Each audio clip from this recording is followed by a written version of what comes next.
Good morning, everyone. Can you hear me? Yes, thank you very much, Loretta, for that warm welcome. You had me laughing here when you said being very serious about this GIS thing. That's the level of... PhD, come on. PhD, just is so hard. Just is so hard sometimes, you know? You go higher. Yeah, that's a level of commitment. Sorry. Happy GIS Day to everyone. Good morning also to the fellow presenters. One of the things that we find is that with geospatial, everyone seems to be interested in it today, and which is a very, very good thing. And I'm pleased to see your theme for this year, developing spatial literacy, inspiring a generation, building our future. And I couldn't have put it aptly myself. Today we join thousands of people as the map is showing all those blue dots all over the world. And I assume you could see my screen as I speak. Thank you very much. In terms of implementing geospatial technologies worldwide. And traditionally, when we said literacy, we normally refer to if a person could read or write. Today, we talk about spatial literacy, and we add another dimension upon that. Can the person think spatially? Can they think outside of a two-dimensional space? And it is very important for that, because if this director in this next slide was able to think spatially, then he or she would have been able to save the National Housing Trust in Jamaica $400 million. $400 million, right? Although it's a bit dated, I kept this particular news article, which was published by the Jamaica Observer, to remind, and I use it every time I speak to especially managers, so that they could understand the value that GIS brings to their organization. It's not Microsoft Word, it's not Microsoft Excel. It's a very serious tool that you could use inside, right? Some persons would say, oh, that's Jamaican dollars. So you know the Jamaican dollars, they're probably like 150 to 1 now, so that may not be a lot of money, right? This next article taken from the Trinidad Guardian spoke about 1.5 billion TT dollars. So if 400 million was a joke, think about 1.5 billion TT dollars at risk, because the persons who built the new hospital did not care much to find out what the geology and structure in the area was. And the experts seem to say that if we get anything like a 7.5, then whoever the patients or children or whoever in that hospital would be at risk as well. Well, the designers and the engineers said that, oh, we are experts, we know what we're doing, and the hospital is well designed for that. Maybe so. And these next guys in the next clipping probably said the very same thing, right? We know what we're doing. We know the geology of the area. And the Las Alturas, also out of Trinidad, you saw the effects of that. And that wasn't even an earthquake. That's just settlement because the loading was too heavy for the soil in the area, right? That cost them initially 157 million TT dollars. And when you go on, think about commission of inquiries and all the other, by the time they were done with this, it was like nearly $500 million, right? So add up that if you think the Jamaican sum was a joke. And it puts into context the importance of using geospatial in decision making, right? Knowledge of location. You heard Loretta talk about the where.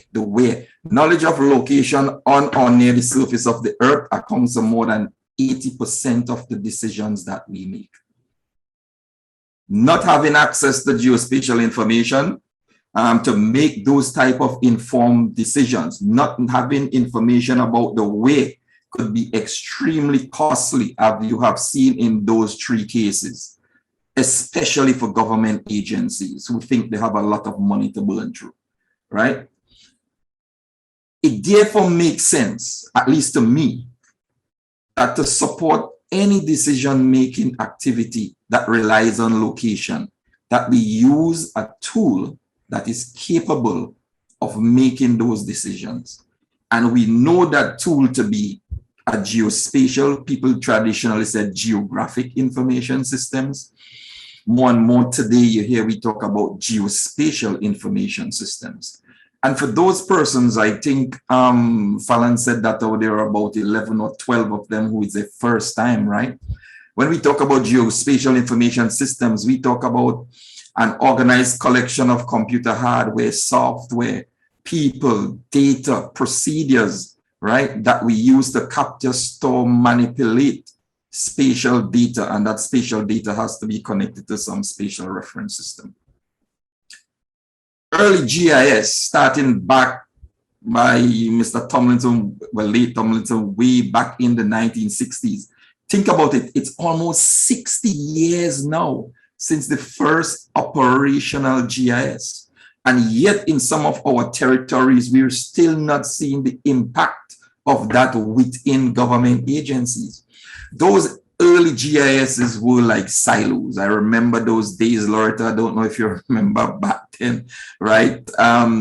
You had to know command line coding. You had to be able, it's not like today you push an icon, right? Silos of geospatial data, non-existent metadata. Even today, still non-existent metadata, right? No mechanism for data discovery, must have access. You can view anything spatial back in the day without having GIS software, whether it be Esri, open source. Well, we have a lot of open source then, right? Today, GIS is evolving. We're moving away from those silo desktop, which we refer to as those project-based systems, to departmental GIS. And now we're in the realm of enterprise and community-based systems, where we're now moving away from the disconnected environment into connected environment. Anything we do today that has to do with GIS must be somehow sitting on a network of sorts, right? You have to have some client server connectivity with them. So enterprise is like the minimum level of entry into anything to do with our talk today, which deals with GIS for national development. And the enterprise approach, unlike the silo-based approach with the early GIS, as I said before, deals with connectivity. So obviously we need network, we need the internet, we need to have these repositories of data located on a server somewhere. And then we're going to have that connectivity whereby, if you could see my mouse on the screen, persons coming via the cellular phone or the laptops or a web browser.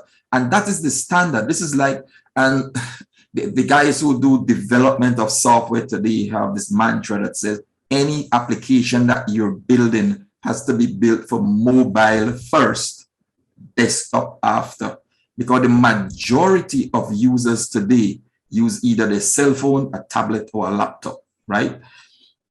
And then you have the decision makers, and then you have persons who take the product and go off and produce other products from it. That some people call, instead of consumers, they call them prosumers, right? No matter which level that we're at, whether it be traditional GIS, early GIS, modern GIS, one thing is clear, is that the same procedure we used yesterday still applies today, right? We start in the real world, regardless of the technology. We have to capture data. The only thing that has changed is the technology.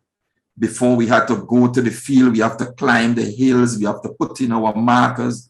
Today, and congratulations to Loretta and her team with their partnership with Planet, we can now have high resolution satellite imagery. We go to some discrete points on the landscape and we put in our markers, and then we could coordinate the whole scene from there. We could get data, we could manage that data, we could perform some analysis, and at the end of the day, it has to go to some decision maker. Whatever decision they make impacts the real world, and the cycle starts all over. What has changed is the technology. The process still remains the same.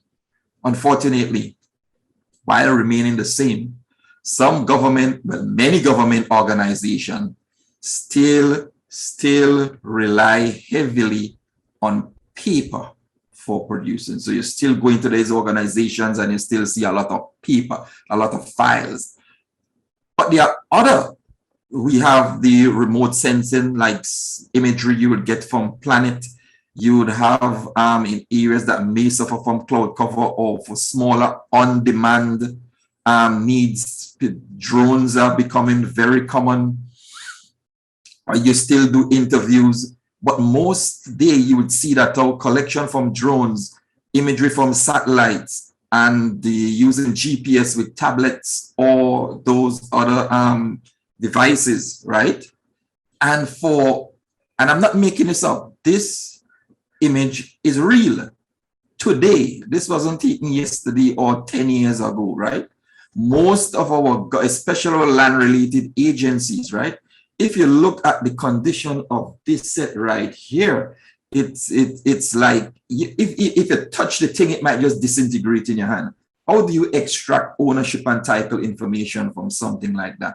So now you have the task, or most organizations now have that task of being able to bring this into a digital era. Most governments in the region now are talking about digital transformation, digitalization, digitizing, not because they want to, it's because they have no choice. No donor agency is going to give you funding if you don't meet certain criteria or check certain boxes. The ease of doing business, your ability to reach your citizens, your ability to actually state who is owing your property tax and who is not. And to do that, first you have to know where the property is located. So all this have to be translated into a digital format. Most agencies are doing that. If you look at this dual camera configuration here, putting the book in here and copying page by page, and for larger plans, they use scanners. And so there's a lot of digitalization to go through because we need data. Some people said data is the new oil. We need data. We need to mine that data to be able to get information. And with information comes knowledge, or some people say understanding. And it is with the understanding that we are able to make better choices and understand better our world and what our world can achieve. It is with the understanding and the knowledge that now we could be able to say or ask questions, right? Or understand, why is crime clustered in this particular area and not this area? Why is this area flooding, right? We have better knowledge now to make those decisions. But with that knowledge and that requirement come challenges, right? Our GIS professionals face many challenges, especially as governments embrace this digital era. We are telling government, we want to use this technology in organizations. We want to use this technology for national development. And the day they decide to open it and said, okay, come, let's do this. And then they said, oh, wait, but we don't have any accurate data. So we have this Ferrari, but we don't have any gas to put inside of the car, right? Gathering and sharing accurate geospatial data remains a challenge, no matter how expensive our software and our computers are in the Caribbean region, right? Deploying the most modern hardware and software is still a challenge for many. Belize is in a fortunate position where it has an ELA, so software is no longer a problem. But I'm sure that there are agencies who may have some consideration for like peripheral devices or other field collection like GPS and stuff like that, right? Improving interagency collaboration. In Trinidad, I don't know what the situation is like in Belize, But you could have two departments in the same ministry and they don't want to share data with one another. Could you believe that? I'm not sure if it's how we grew up in the Caribbean. There are some well, let's not go there. Same. Continuity of decisions after a change in government. And our GIS took a hit from that last bullet point there, where one administration decided to accept or approve the implementation of our national spatial data infrastructure. Government changed less than a year later, and the new government that came in is very slow in proceeding with that sort of thing, right? So and there are many other challenges. I didn't even put finance on it because that's like a given. Everyone said that, oh, what's a challenge? Money. We don't have enough money, right? So for national development, a major challenge is access to good, consistent geospatial information. And for the new persons to GIS, the term we use for that is authoritative data. Our car needs to be driven with a certain octane in it, right? And that octane for us is authoritative data. We're not going to pull the data from everywhere, any and everywhere. The data has to meet certain requirements, right? So to make that work, national spatial data infrastructures are becoming a necessary thing for providing access to that authoritative geoinformation and resources related to that, right? So more and more you hear people in the region talking about SDI and NSDI, right? Another area in which Belize is far ahead of us in the region, ELA aside, is the fact that they actually have an act of parliament with NSDI. The only other country in the region is the Bahamas, where that is concerned. Not even Trinidad, with all its oil resources, have been able to achieve what Belize was able to do. So for the new persons, national spatial data infrastructure, like any other infrastructure, the two primary things here are stakeholders and data. And we need to build a bridge or a road to connect the two of them. Or as we say, we need to build an infrastructure to connect these two things, people and data, right? And that infrastructure comprised of some standards, some policies, some institutional arrangements, technologies, hardware, software, name it. That is what makes that sort of connection. And within there, data is the primary thing that we are interested in all of that, right?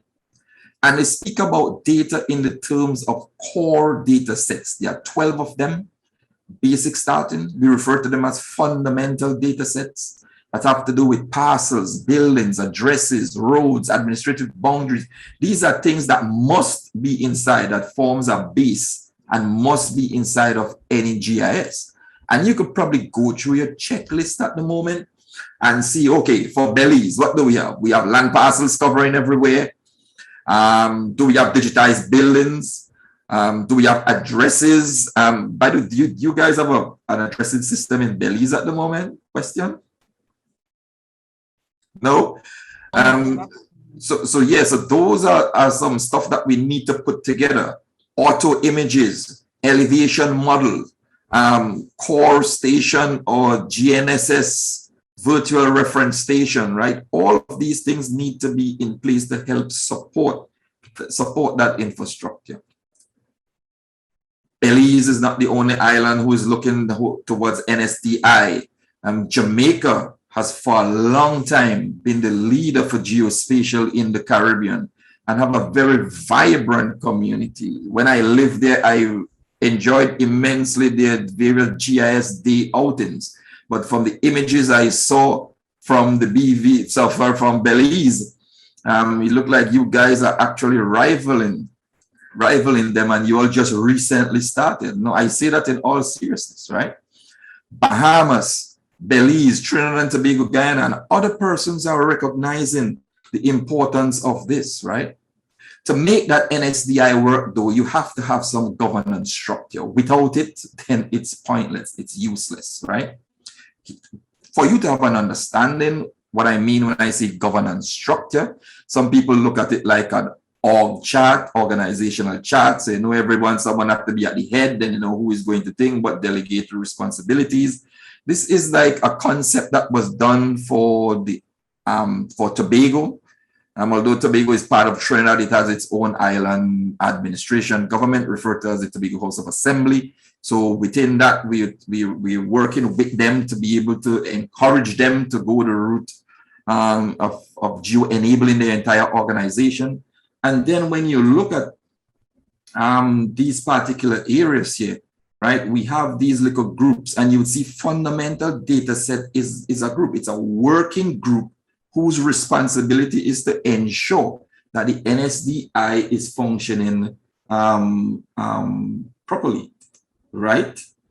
And then there is some technology, right? Remember we said that we're not operating in silos anymore. So for the NSDI, this is just, you don't need to remember anything on the graph. You probably have the presentation to look it over, but just understand it's not computers you just rest on a desktop, right? You have to have servers, you have to have computers, they have to be connected by a network. And the good thing about it is that Total Business Solutions would be able to tell you that, oh, this is the software package that you need to be able to configure something like this. And the latest product we have is, we refer to them as the Enterprise, GIS Enterprise, which comes with Portal, Server, and all those. So the technology exists to build this thing out at the moment. Persons could go to the web, just like they do with your portal at the moment, and we'll see that shortly. I'll talk about it when I reach there. Potential GIS applications and national development. The GIS is capable today of doing that. Land management, right? COVID is among us in Trinidad. It's rampant. Our numbers since opening up is up near 300 to 500 per day, with no less than 12 deaths per day. So tracking and monitoring is those incidents are very important, right? Facility management, topographic analysis, all these things can be done within the system. There are some regional initiatives that are going on. External donor and other agencies recognize the hardship that some countries are facing, and mechanisms are being put in place, or initiatives are being put in place to support them. Before this initiative, which people refer to as CARIGEO, there was the UNGGIM Americas Caribbean project that ended, and it's been superseded with this particular project. And its major role or purpose is to improve SDIs within the region, right? And there are resources that are available to help countries to be able to do that.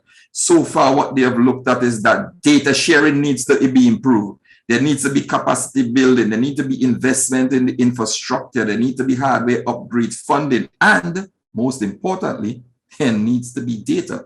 Fundamental, and building out those missing fundamental data set is key. GIS is in full swing across the region. You may not hear about it a lot, but there are countries who are doing it, albeit it's just project-based. And by definition, a project has a starting time and an ending time. It has a lifetime.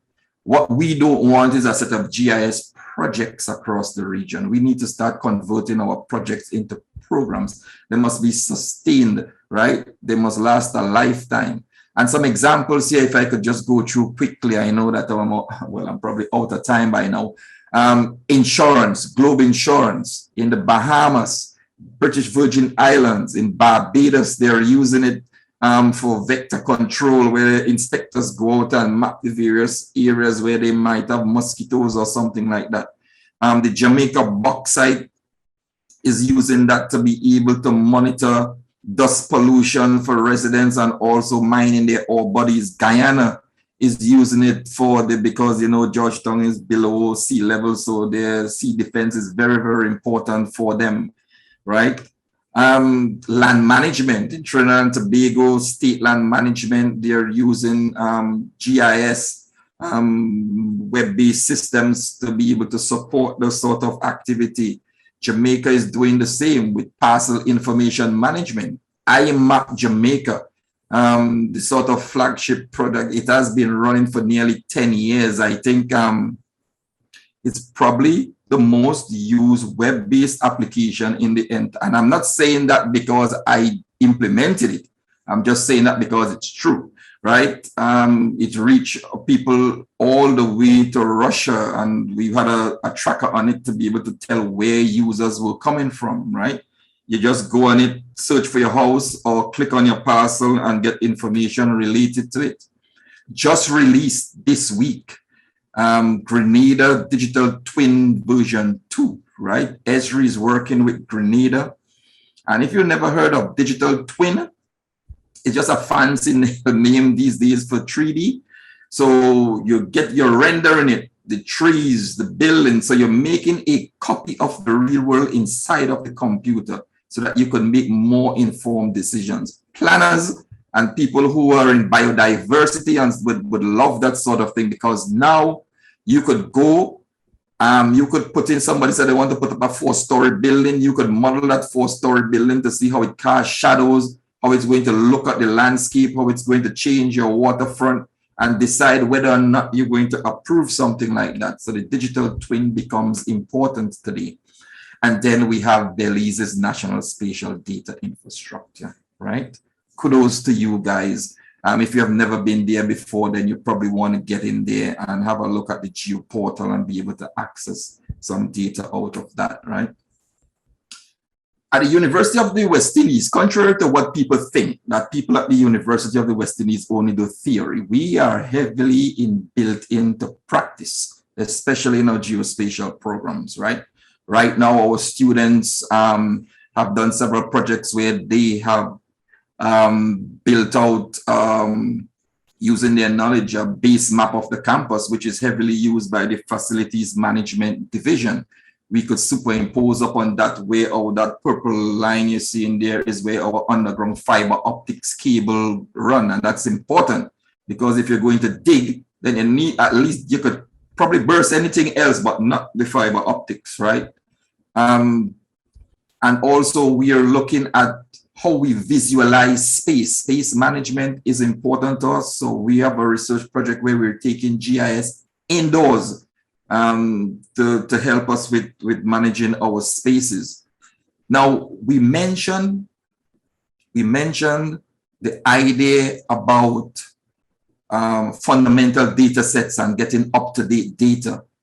There was a project, a research project that we ran a couple of years ago called a collaborative approach to developing fundamental data sets. The idea here was to reach out to the managers and permanent secretaries of every ministry that have a GIS unit, requesting them for use of their GIS staff who would be assigned 1 or 2 days a week. And what we did was at the time use the 2014 aerial imagery for them to be able to have a project to digitize all the buildings on that layer. And within 3 months, we were able to do that sort of thing, right? 500 and nearly 20,000 buildings and going through validation procedures and whatever. And that data now from that collaborative exercise now shared with all the GIS units, right? That's another product that could be used in their arsenal, right? And the idea is to extend that to other fundamental data sets so that at least you have up to date. If new buildings going, how do you keep them updated? Because they are in small areas, you could probably use drone or you could use high resolution satellite. You know, we could now come to Planet and ask for some imagery of Trinidad so that we could update our building stock. At the end of the day, what is it do we have here now, right? We have a platform that you're seeing here where persons could use for decision making, right? Making better decisions from having all that geospatial data in a central repository, which could be distributed via the web on mobile phone or on tablet so that people could make decisions. So those things that you saw before, 400 million gone there, 1.5 billion at risk, 250 million lost, right? We could make better decisions. there's always a business case for GIS. Saving money is at most. And when you go talk to money people, that's the first thing you want to be on your list. And I get some examples to demonstrate to them how that is going to work, right? Some final thoughts, and this is my last slide, I promise. Identify, and it's something that we've seen through the region. Remember, GIS has been around now for 60 years. We're not making any traction. This is not a blueprint or template. These are just my thoughts based on my observations during the region over the years. Caribbean works on relationships. Government works on relationships, right? Identify a champion in your government who you believe could carry your product to cabinet, right? Help them become spatially literate, right? So that they could go and using your theme below, help them become spatially literate so that they could go inspire their colleagues within cabinet so that they could then go forward using geospatial to build our future for us, right? Work towards institutionalizing GIS. We have too many GIS projects across the Caribbean. GIS should not be a thing where we go cap in hand to the Minister of Finance every year, right? There should be like a budget line somewhere in there for GIS. Seminars and workshops. I heard that how you guys do this a lot with government, so that's great. Developing partnerships between government, private sector, and academia. That's very, very important, right? And identifying sustainable source of funding, right? I leave you with this thought from Margaret Mead. Never doubt that a small group of thoughtful, committed citizens can change the world. It's the only thing that ever has. You guys here now, you may not be a small group, but you are a group with influence. And I charge you to go out and change Belize. Okay? Thank you very much for having me. My email contact is at the bottom, and I make a very well, I'm not even going to hide it, to plug for the Masters in Geospatial Information at the University of the West Indies. If you're interested in joining, applications open January. You could send me an email, right? It's all, the one thing I would like to see is that for every organization that has a GIS unit, at least someone is heading it with a master's degree in GIS. And because of COVID, you now could stay in Belize and do the master's online. No payment for airfare, no payment for dorm fees, no payment. It's a lot cheaper. The Jamaicans has found that out and they're capitalizing on it. So you can too, right? So Loretta, Fallon, thank you guys for the opportunity for talking to you.